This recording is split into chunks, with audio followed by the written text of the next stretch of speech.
So let me introduce Professor Ian Rutherford, our first speaker. Professor Rutherford teaches in the Department of Classics at the University of Reading in England. He has published widely on ancient Greek poetry, religion, and with a special focus on religious networks and sacred travel. He works extensively on connections and interactions between Greece and other ancient cultures of Western Asia and Eastern Mediterranean, including Egypt. So in a way, Professor Rutherford is truly a man of the Renaissance. His monographs are numerous, too numerous to mention, and edited books, so just a few of them. One published in just a couple of years ago, Hittite Text and Greek Religion, Contact, Interaction, and Comparison, State Pilgrims and Sacred Observers in Ancient Greece, studies about Pindar, edited volumes about Greco-Egyptian interactions, Greco-Anatolian interactions. I think they first met in one of the workshops in Poland a few years ago. Yeah, it was about late Bronze Age and early Iron Age. So as I said, truly a man of Renaissance, and today he will speak about Panias and Pilgrimage. So please. Thank you. Thanks very much for the kind introduction. Just let me get myself sorted. I've had a bit of a cold recently, which I think I've kind of got over, but if you'll notice it's still kind of with me a little bit. I was thinking of when I came up with the title for this, it was in a moment. I was doing a lot of other things and I had to do it fast. And I've been thinking it was a bit like the film Everything Everywhere All at Once has been in the news this morning for obvious reasons. And I think I may have been in a parallel universe when I came up with that. But I'll try my best to talk about it. Now, I wanted to say at the beginning, this is going to be in several different sections. And this little proem, I wanted to say at the beginning that this is the second time I've talked about pilgrimage-type things at a conference organized by Maren. She said I was at the 2015 conference. And in both cases, I found like the necessity to do a sort of palinode about my own work, because I completely ignored Israel when I was first working on it, on pilgrimage in the ancient world about more than 20 years ago. And the first conference made me realize I had to talk about Jerusalem. Pilgrimage to Jerusalem is far the most important single case of pilgrimage in the ancient world in terms of numbers. But then for this one, I started thinking about what I could do, and I realized there was pilgrimage to all these different sites in Israel, which again I'd really rather ignored. It's really a pilgrimage landscape. There doesn't seem to be a simple study monograph on this as far as I can see. Maybe one should do one. But I begin with a couple of other examples, which are alternatives I could have given a talk on, actually, and did consider doing at one point. One of them is the Cave of Elijah on Mount Carmel. Now, Maren mentioned Pythagoras yesterday at the beginning, and Pythagoras is supposed to have gone to Mount Carmel, but we have in fact hundreds of graffiti from Carmel. That's a picture which I took when I went there on a different different Israel conference in 2003. Hundreds of graffiti, names of Greeks and Jews. The main deity is the prophet Elijah. Before that, probably Baal of Carmel. There's a dedication to Heliopolitan Zeus. And you could go on. There's been work on this, but I think more could be done. A parallel case might be Mamre near Hebron, where we have which is also Christian and non-Christian, Center for the Christian and non-Christian pilgrimage. There's been a study of that by the Czech scholar Vlastimil Durbal recently. But I think more could be done. But there's more. I mean, this interests me too. Mount Gerizim, which is a sort of a parallel center to Jerusalem in some ways for Samaritans. In the Hellenistic period, this becomes a center for Zeus Hellenius, and in the Roman period, Zeus Hellenius is like the most typical Greek god defining Greek identity. And then in the Roman period, Zeus Subsistos. There's little evidence for the pilgrimage as far as I can see, though I don't know the archaeology. Probably I don't read Hebrew, so it's probably a lot I don't know. But there is this extraordinary dedication from there. Someone won a dithyramb competition in Athens in the 2nd or 3rd century AD and dedicated the tripod there with a Greek poem. It's an amazing case of kind of cultural interaction. I guess people in Palestine appropriating a Greek identity, but people from Palestine going out to Greece and coming back. It's all a bit like the Pan Heliopolites at that time. Anyway, what I'm going to talk about is Panias, and this is you can see it on the map there. Strategically sited on the slopes of Mount Hermon, more or less at one of the sources of the Jordan, and on main roads, which is really crucial. Has multiple names. This is very confusing if you don't know anything about Paneia. I'm not sure how much people know about Paneia. Some of you will know a lot, some of you nothing, I imagine. But has all these different names: Panias, Caesarea Philippi, Caesarea Paniados, Caesarion, Neronias for a time as well. It's not an obvious case to choose for someone talking about pilgrimage in Palestine. And you might well ask, in fact, I've been asking myself why I chose this. But actually, I did have a reason, and this was that I've been working, one of the main focuses of my work in the last couple of years has been, a bit longer actually, has been on a pilgrimage site in Egypt, Abydos, which was a center for the cult of Osiris Serapis, but also an oracle of Bes, we'll come to that later, in the 3rd, 4th century AD.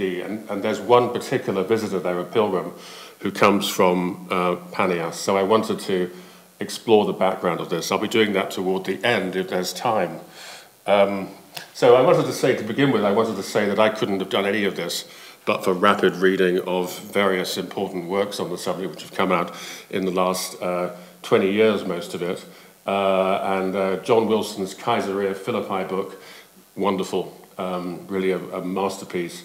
Zviuri Mauer's work, that's just one example on the Roman temples, 2009. These Panias volumes, which were done by Zephyrus and Israeli, very, very useful. And also I should mention Adi Ehrlich, who emailed me when she saw I was preparing this talk and offered help and provided some. So all of these people I'm very much in the debt of. Panas, I should say Panias, sorry, the PowerPoint was done too rapidly. Most of our evidence is for the Roman period. For the earlier period, we don't know very much, really nothing. Paneion is supposed to be the site of a major battle between the Seleucids and the Ptolemies, fought in 200 BC, 198 is what they say. We don't know whether it already existed. It was, some people think it was founded by the Ptolemies, maybe in the 3rd century BC. Ptolemies were interested in Pan, who's Min in Egyptian translation. And Pan in Egypt has the epithet uodos, good journeyed, which kind of suits this very well. But that's no evidence for that at all, although it was under Ptolemaic control in this period.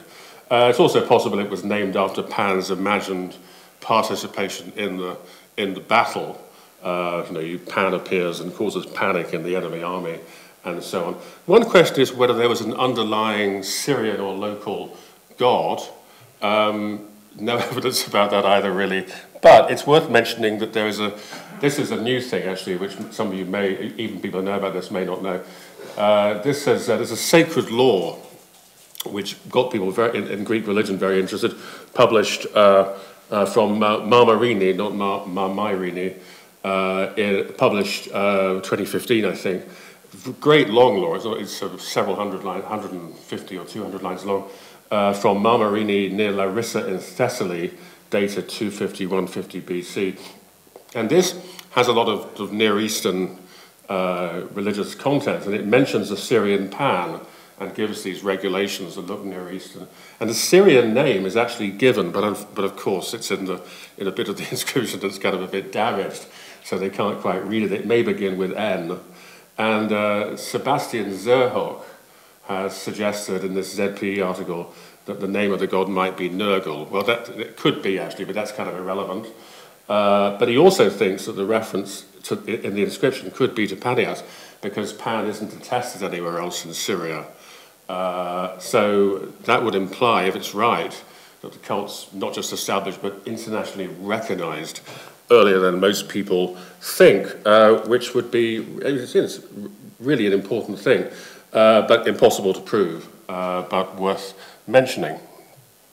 I wanted to say something about the history of the site. It's basically it's up on the slopes of Mount Hermon there, with a pool in front of it where the water bubbles up. Sort of sequence of temples moving from west to east. The first one is the Temple of Augustus, built by Herod the Great. That was the first one. His son Philip refounded the town, which is just to the south, and in 3 BC, and that's why we call it Caesarea Philippi. It was a major center under Herod Agrippa II in mid-1st century AD, who renamed it Neronias for a while, and then it eventually becomes a part of the Roman province of Syria. But there are a number of temples which were added. We'll come back to those later, but you can see the court of Pan and the nymphs, the temple of Zeus and Pan, the court of Nemesis, the tomb temple of the sacred goats, and the temple of the dancing goats. These are from Moshe's work. I'm not sure how certain those identifications are, but that's the state of the question. Oh, that's Moshe's reconstruction of the timing. It was also it was a site of contestation between Christian and pagan religion, and that's partly because it's more intense because Caesarea Philippi and the villages around it are mentioned in the New Testament. So I haven't actually given any precise references here, but I could. It's the site of the transfiguration of Christ, or rather the bit just before that, where Jesus says to Peter, "You are the rock." And also one miracle, the healing of a demon-possessed boy, which happens afterwards, probably in the region. It's the same region, it doesn't say it's anywhere else. And there was another miracle which was associated with that, which is the woman with an issue of blood, although the Gospels actually say that happened at Gadara, which is just to the east, some way to the east, actually. And that was said to be commemorated at Panias by a bronze statue. There was bronze statues of the woman kneeling and Christ, and she's kneeling at his feet, and there's a healing plant which grows from his feet. So John Wilson actually argued, and it's rather a brilliant idea actually, he said this could have been a misinterpretation of an inscription which represented Augustus receiving the submission of the personified province, and you can see that on coins, you can see that, that's what that's supposed to be. Now there was a Christian community that we know nothing about when the Christian community started, but it seems quite likely that it was there early on, in fact possibly one of the earliest. And we hear of episodes of conflict. So the earliest one is the story in Eusebius about Asterius, who stopped the sacred spring from working. I'll come to that later. And there's also a story that these bronze statues were destroyed, sometimes attributed to Julian, who's said to have set up statues of Zeus and Aphrodite instead. Now, the next bit, I have to make a kind of apology.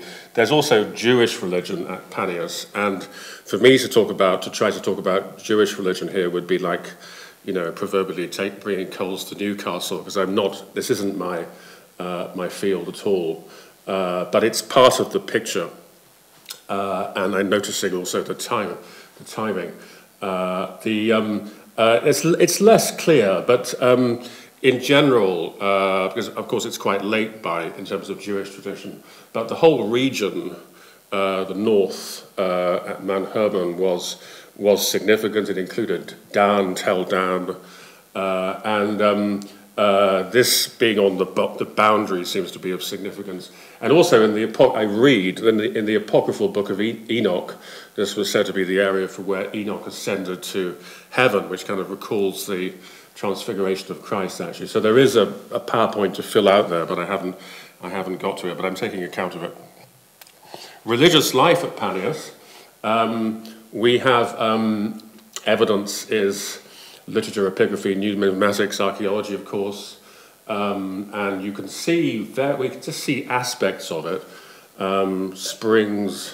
The spring, gods, goats, and games, 3 Gs. So the spring, there's more to say about the spring. It's something which Greek geographers and historians took an interest in. It becomes like a locus, a moinos in the tradition, which gets mentioned. They were interested in exactly where the water comes from, whether it comes from here or whether it comes from somewhere else and flows down and comes back up again. But from the religious point of view, Eusebius, Christian writer, tells us that there was a ritual there where the throats of animals were cut and then thrown into the water, and then they disappear. And their disappearing is supposed to be a sign of divine favor. And then he also tells us that a Christian named Asterius caused the victim to reappear, which showed that the demons had lost their power. This is interesting, among other things, because it's paralleled in other stories which are told about late antique pagan wise men visiting sanctuaries. Eunapius describes Iamblichus's visit to Gadara, the Hamat Gadar, which is a theme this morning, and the miracle of Eros and Anteros, these 2 young guys, adolescent men who sort of appear from the water. And Damascus describes Isidorus' visit to Bostra in Syria, where there was a chthonic chasm said to be a Stygian. The whole area of the Yarmuk River seems to be deeply numinous. So there's a study of this by Tardieu, which I recommend. So that's the spring. Sorry, yeah. Gods. Well, we have Augustus, of course, then Zeus and Pan, Nemesis, occasionally other ones. There's a statue of Asclepius, I think, which I was going to add to the PowerPoint and forgot to. One source is verse inscriptions, inscriptions, some of which are in verse, which are worth looking at. And this is, the first one there is Alico, he has the study of the local epigraphy, Inscriptions of Syria, volume 11. And this is a verse inscription to a god called Diapan, Tentative and Ecker, Felue ko Diopardi, Victor areta Lucimakoyo godos. So Diapan is fond of Echo, which of course is Pan and Echo, and maybe Echo has some role in the ritual. You know, you would make a prayer and you would hear it would be echoed back. So that's interesting. And there's another one, another inscription which found in the temple of Zeus and Pan, which is to from the time of Trajan to Heliopolitan Zeus and the god Pan, this is clearly referring to Zeus of Heliopolis Baalbek. So it's Baal of Baalbek who's already come down here. I won't say more about. My God, I won't say any more about that for now. Goats, wonderful coins with goats on. This is a three-headed, famous three-headed goat with Pan. So there is supposed to be a temple of the sacred, tomb temple of the sacred goat. So Moaz excavated this tripartite building and thought he discovered niches where goats were buried, and also the temple of Pan and the dancing goat. So supposedly there would be performances where musicians would play from undercover and the goats would dance. Moaz, interestingly, points to evidence for goat burials. Sorry, that doesn't quite make sense, but he points to parallels from Egypt. Egyptians don't really worship goats much, but there are goat burials in some places.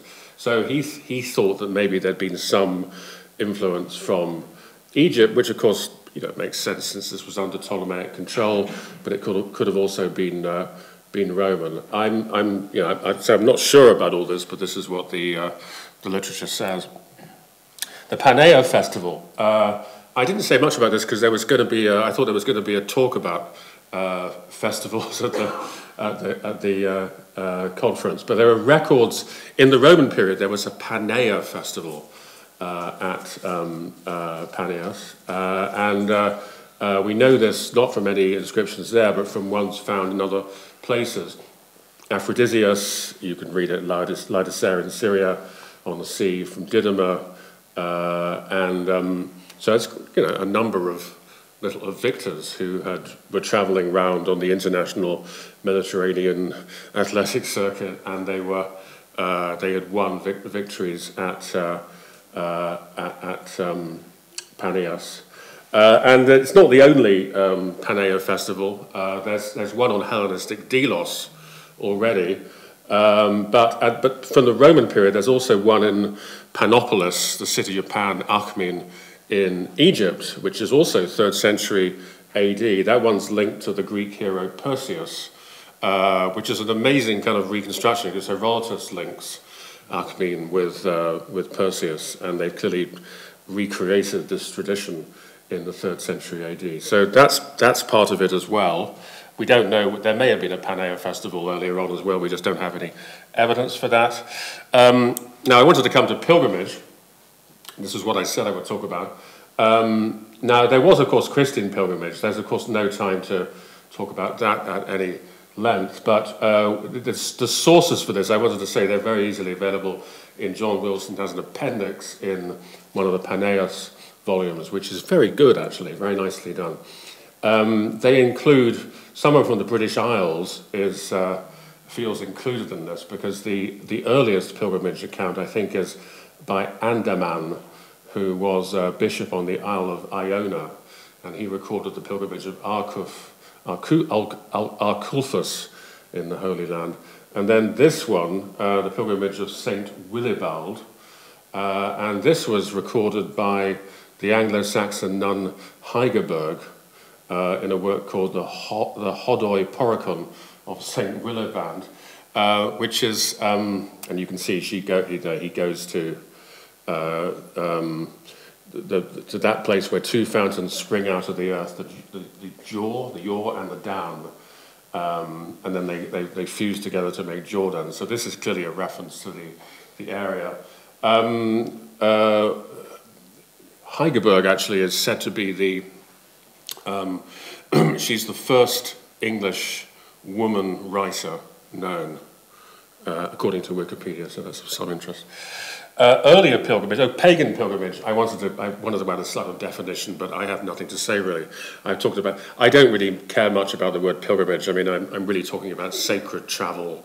When people journey to a destination for a religious reason, I count that as pilgrimage. And of course, there are various different types of it, which you can distinguish and talk about. I wouldn't myself mind if we abandoned the word pilgrimage and came up with a new word. The most interesting piece of evidence, we don't have much evidence for pilgrimage to Panias, but there is this piece of evidence which has only come to light quite recently and has not been properly published yet, which is a dedication to Heliopolitan Pan, or rather Zeus Pan, by a guy from Antioch on the Orontes, presumably. So that's the content of it. Thanks to Avner Ecker for helping me with this yesterday, and in fact last night and also early this morning. But that clearly is what it says. Now there was, as I said, Heliopolitan Zeus is already known from the site. Heliopolitan Zeus Pan is not otherwise known. Pan was not, the reference here is to Baalbek, as I said. Pan is not worshipped at Baalbek as far as I know. You could perhaps think of Heliopolis in Egypt, because Egypt's on the horizon, but Pan isn't associated with that either. So maybe this is another case of syncretism between Zeus and Pan, just like Diopan, which I cited earlier in that verse inscription. I say none of this seems surprising in view of the fact that the theonym Pan is often understood as meaning all, especially in late antiquity, though actually that goes right back to the classical period. So Pan really could be a universal god, like a henotheistic sort of god. And I wanted to include some passage from late antiquity to prove that they were interested. They seem to be particularly interested in Pan, actually, but this is Porphyry from Concerning Images. They made Pan the symbol of the universe and gave him his horns as symbols of the sun and the moon, and the fawn skin as an emblem of stars of heaven, of the stars of heaven, or of the variety of the universe.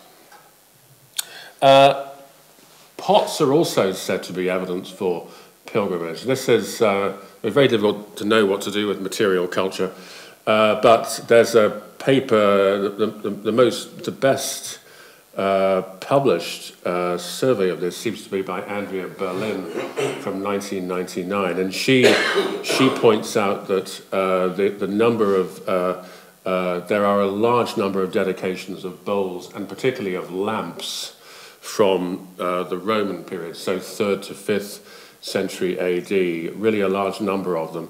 And the lamps could be used in ritual. There were races at night with lamps lighting them in Athens in the classical period. But she thinks these were probably dedicated rather than used as rituals because they weren't used, she claims. And then Shoshana Israel in one of the Panias volumes links this directly to pilgrimage to the temples in this period, which does fit the evidence for the Paneia festival, I have to say. One other thing I wanted to mention, this is an example of John Wilson's mind. He has he's made a lot of very interesting observations, and he talks about the demon-possessed boy, the miracle of demon-possessed boy, which I said is supposed to happen at Panias. And he raises the issue of whether the young man's father had brought him to Caesarea Philippi, as it's called in the New Testament, hoping to implore Pan to free him from possession. So the father was actually coming on a pilgrimage, and that was the context where Jesus would have encountered him. It's certainly not impossible, but impossible to prove. So to conclude on pilgrimage, I don't know what to say. The evidence is disappointing. No graffiti, as in as at Carmel, but we do have the new altar dedicated from the guy from Antioch. But people must have visited in large numbers, if only because Panias is on the main routes, and they call this pilgrimage in passing, actually. Pèlerinage en passant goes back to the Egyptologist Yoyot. But evidence is important, but it's always important to remember that it's a mistake to assume things only happened where we have evidence for it, because in many cases, perhaps in most cases, evidence just doesn't survive. I wanted to finish, so I theoretically have 3 minutes left, so this won't go on much longer than that. People from, just take a swig of this.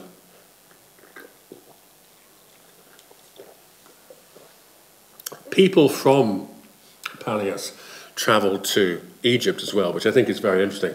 There were two mentioned these are in graffiti on monuments in Egypt. There's a guy called Heliodorus who leaves Proskynerma at Philae, the Temple of Isis at Philae, and also the statue of Memnon at Thebes, which are kind of on the tourist route. And there's a 2nd century AD. And then there's this Harpocras guy, as he's called. Harpocras, son of Coprias, which sounds like a joke name if you know Greek, but actually it's a common type of name. Copronyms, they're called. Harpocras, who was consulting the oracle of Bes, probably in the 4th century AD, And it's what I did a little sort of survey of this, and as far as I don't have figures, but as far as I could make out, graffiti by people from Palestina are very unusual in Egypt at this time. So there's something about Paneia, only two, of course, but I would say there's something unusual about Panias. So this is the poem, little epigram which he left, and this is the Memnonium at Abydos, which is originally a mortuary temple for a pharaoh built in the 13th century BC, and most of it's about Serapis and other gods. But this bit, sort of in the south, well, the west conceptually, but it's the southwest, southeast rather, was, wait a minute. No, it points toward the west. This was turned into an oracle of Bes, and you can see that from graffiti on the walls. So we have this little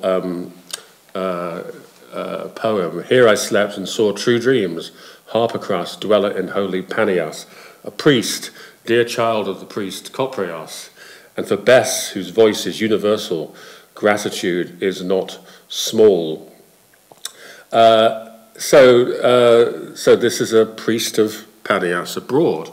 What on earth is he doing going to Abydos, you might ask? And in fact, I noticed that Halakhah, the most recent editor of the inscriptions for Panias, actually cast doubt on this. He thinks this could be a different Panias. I think that's wrong. And the thing is that the Bes Oracle appealed to people all over the eastern Mediterranean. Ammianus Marcellinus talks about it. They were coming from Anatolia and from the Levant in large numbers. The Romans got so worried by this, they tried to shut it down. And they, according to Ammianus, they erected, they had a court to try people who'd consulted the oracle and the place chosen was, of all places, Scythopolis in Palestina, which is not far from Panias, actually, sort of between where we are now and Panias. Because it's midway between Antioch and Alexandria, he said. So I'm absolutely sure this guy's from Panias. What was he doing? Well, he was certainly consulting the Bes Oracle, which is very common, as I said. Difficult to know. If he's post 313, and even if he isn't, he must be aware of conflict between Christians and pagans as well. So he's maybe interested in sort of re-establishing paganism. And he's also presumably religiously sophisticated. I mean, he's aware of equations between gods, either within one culture or cross-culturally. He may have been interested in Egyptian equivalents to Pan, Min. Pan's main center in Egypt was Panopolis, Akhmin, which is just to the north. It's about 15, 20 miles to the north of Abydos, and he must have passed that on the way. He might even have thought that Bes resembled Pan, a sort of a small animal-like dancing god. Suggested, as far as he's the only person who's actually suggested that, is a brilliant Dutch Egyptologist called Stricker in this Beste Dancer article. And I wanted to end with just a parallel to that, which is another late antique pagan priest visiting Egypt. And this is an image from KV9 from the Valley of the Kings, and you can actually see the graffiti there if you look closely. The important one is under the boat, and this is a graffito left by Nicagoras, who was torchbearer in the Eleusinian Mysteries, Dardukos, in 326 AD. There's a wonderful article on him by Garth Foden, where he argued that Nicagoras was in Egypt to negotiate sort of Roman purchase of an obelisk, which subsequently, several decades later, did in fact leave Egypt. Interestingly, Fowden also points out, there's something gone wrong with the PowerPoint here, but Fowden also pointed out that Nicagoras' son made regular pilgrimages to, he wasn't so sort of far-reaching in his journeys, but he makes regular mini pilgrimages to the cult of Pan, a cave on Mount Panas in Attica, and this is a poem, another epigram which he left in the cave. O Pan, dear to me, after a difficult ascent, I, Nicagoras, bring you these inscribed letters as thanks to you for the 12th time. So he's gone up there 12 times. So generally praises the environment. So Pan, and we come back to Pan, who, as I said, was a much more significant god for in the horizons of late antique theology than we would imagine. So to conclude, these are tentative conclusions, which obviously I can't back up at all, I'm aware of it, but this is how I'd like to think of this proceeding. Panias could be seen as an important late antique religious centre in which pagans, Jews and Christians had a stake. It was international, it had extra regional links. Part of its appeal could well have been that there was interest in Pan, the universal deity at the time. And finally, coming back to my favourite, the priest of the Bidas, Harpocras could perhaps have been, perhaps that's going too far, but I'm wondering whether he could have been, apart from a consultant of the Oracle, he was another international religious specialist, probing links with other religious traditions. So, thank you. Sorry. Thank you. Thank you very much for this very interesting talk. Any questions? Please. Thank you very much. I'm sorry. Wait for the microphone.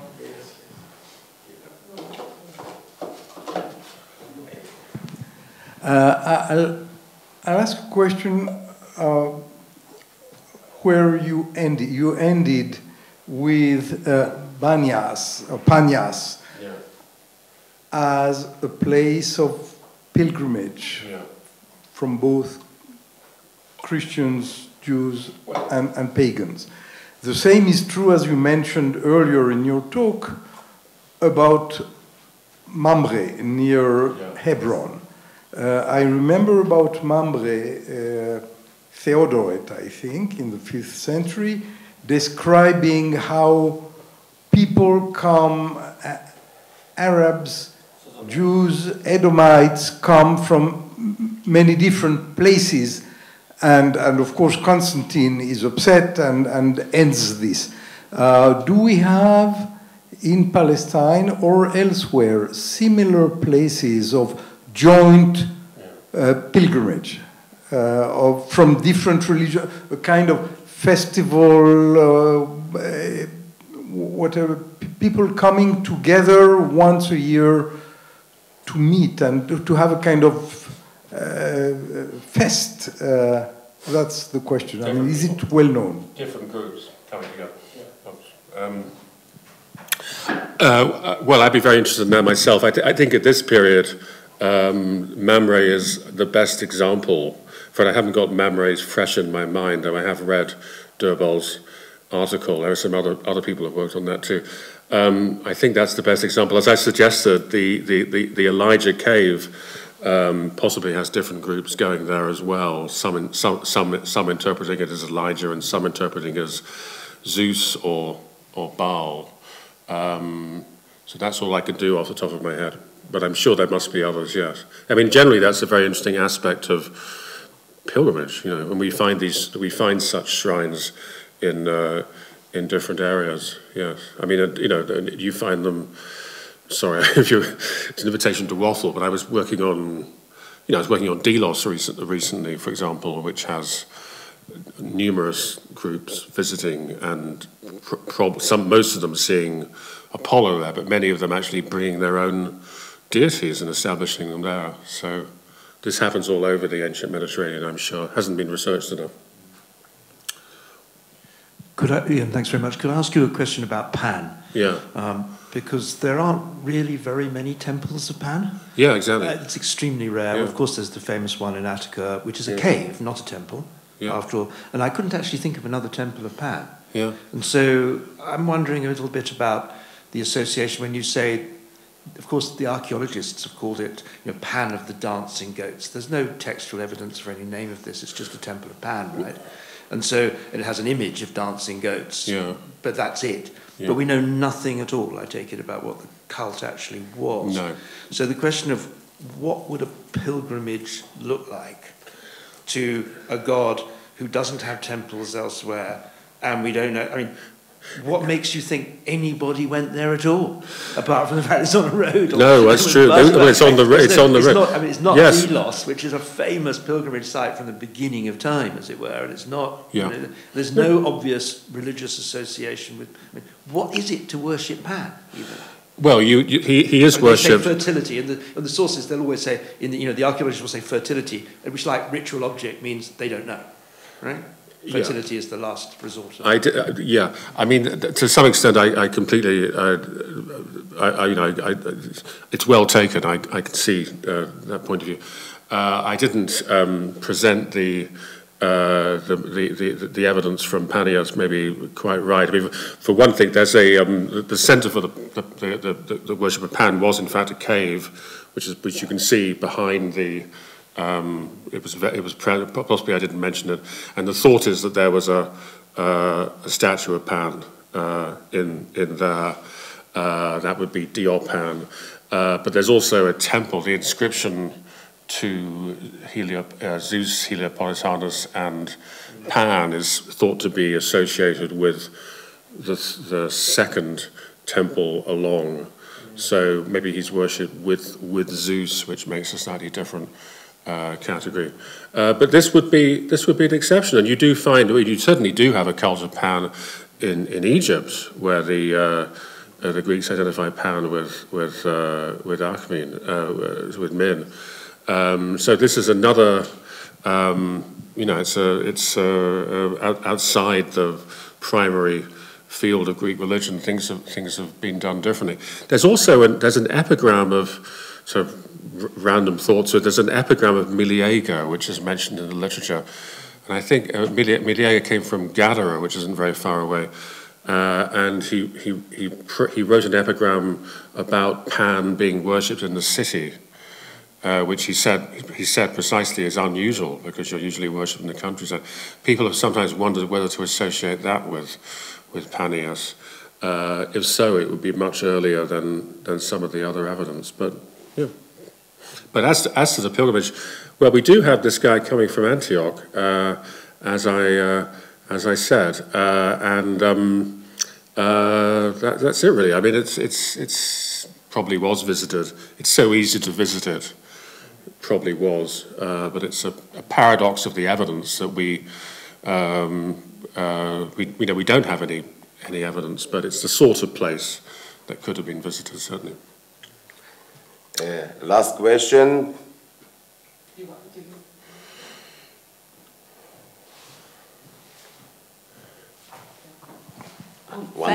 Thanks, Ian. You emphasize that this is not your field of specialization, but still, I do have to ask about the Jewish evidence. Yeah. So how is that identified? Are there some Jewish symbols, or I mean, how do you identify the Jewish aspect? I can't remember. Sorry, it's very embarrassing to admit this, but I can't remember. I think a lot of it is literature. It'll be early Jewish literature which mentions it. But as to the archaeology, I can't remember whether there's a synagogue there. I simply can't remember. There isn't. No, you don't think so? Yeah. So, I'll ask more questions. I'll ask the last question. Okay. What about Enki? Yeah, the Mesopotamian god of wisdom, water, craftsmanship. I think and his identification with God, of course. Sure, I think yes. Well, that's a whole aspect which I could have got into. Yes, I think Maoz talks about that. Yes, well, certainly any spring could be. Yes, indeed. Yes. Because this region of northern Israel is full of former Mesopotamian people who were actually transferred there by the Assyrians. We hear about them in different sources, and maybe even some believe that we can identify them archaeologically. So it would not be surprising to find something which somehow connected maybe to Mesopotamian rather than to Egyptian religion. But one more element to put into the mix. yes, exactly. Yeah. Thanks. Okay, thank you very much.